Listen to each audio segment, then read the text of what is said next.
is now in session. I'm Professor Hockey, and today we will be reviewing longtime Shark number 19, Joe Thornton. So, of course, his frequent line mates for the season were basically just Sorensen himself and LeBanc. He was with them in the regular season for just about 40% of the time, and in the playoffs for about 50% of the time, and so it wasn't really worth noting any other line combination because this was basically where you saw Thornton in the lineup every single night on that third line.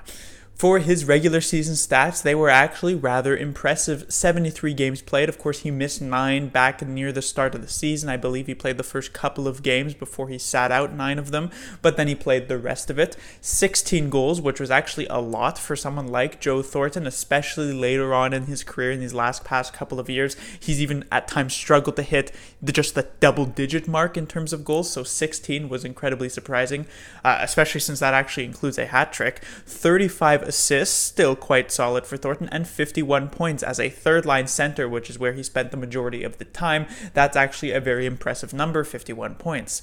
He was also a +8, which shows that his defense didn't actually really suffer all that much, and he was consistently on the positive end of the third-line matchups that he would normally face in the regular season, considering he himself was on the third line, so a +8 is actually quite solid. 15 power play points, also very good, actually, especially since the majority of the time he found himself on the second power play unit. While the Sharks did get 5-on-3s, and Thornton would normally find himself on that first unit for the 5-on-3, that is true, but he still had about, I think it was 9th in terms of power play time on ice, and 15 points, still very strong. His time on ice this season was actually 15 minutes and 33 seconds, which is a good 2 minutes less than what he has gotten in every other year under Peter DeBoer, so it seems as though DeBoer really took back on some of the ice time, and that maybe actually worked here for Thornton, and that he was still able to put up 51 points, which is extremely solid for a player not only of his age, but getting the ice time and the priority that he has gotten this season. So it was just an incredibly impressive regular season for Thornton, that he was able to put up numbers like these with ice time like that, and the fact that he even accepted ice time like that, being such a long time San Jose Shark.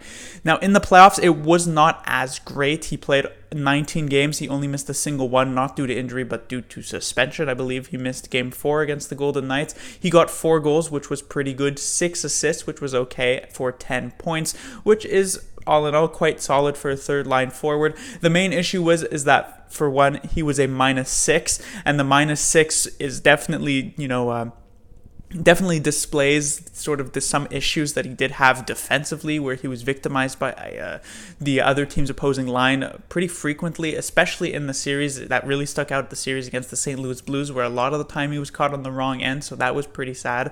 Also, only a single power play point, which is not very good, especially since he had 15 power play points during the regular season, which was just about around 30% or so of his points, and yet now it's only about 10% in the playoffs. His time on ice did go up slightly, which, as you'd expect, the playoffs, the Sharks, over time, I've said this basically every single video. What was also interesting about his time on ice, as I said, his ice time in the regular season was a good couple minutes less than what he was getting previously. His ice time in the playoffs is a good 3 or 4 minutes less compared to 15-16, which was his first playoffs with Peter DeBoer. This is about 4 minutes less ice time per game, and compared to a couple years ago, but he only played about 4 games in that first round against the Oilers, it's actually a good 3 minutes less.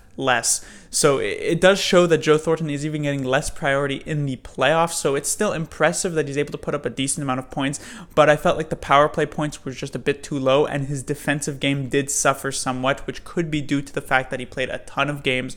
Obviously this season they combined just about over 90 games. For a player of his age and everything like that, maybe not the best thing in the world. But when it comes to his grades, you see how successful he was in the regular season. For the first and second quarters, I gave him the grade of a B, which is quite solid. The third quarter, I gave him a B+, and the fourth an A-, but it was the playoffs that bring that down actually a bit, being a C+, because it was somewhat of a disappointing playoff performance.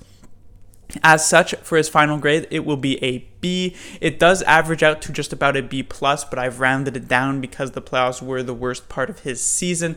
So still quite successful. If Thornton does return, which does seem likely at this point, he will return to the San Jose Sharks. Contract details obviously need to be ironed out. I would hope that he can put up a performance like this again, and I suspect that actually may be a possibility, considering the fact especially that during this past offseason, he doesn't have to do any sort of rehab, trying to fix an injury like he has had to do in the past couple of offseasons. So it's even possible that he could perform even at a higher level than what he did this past season.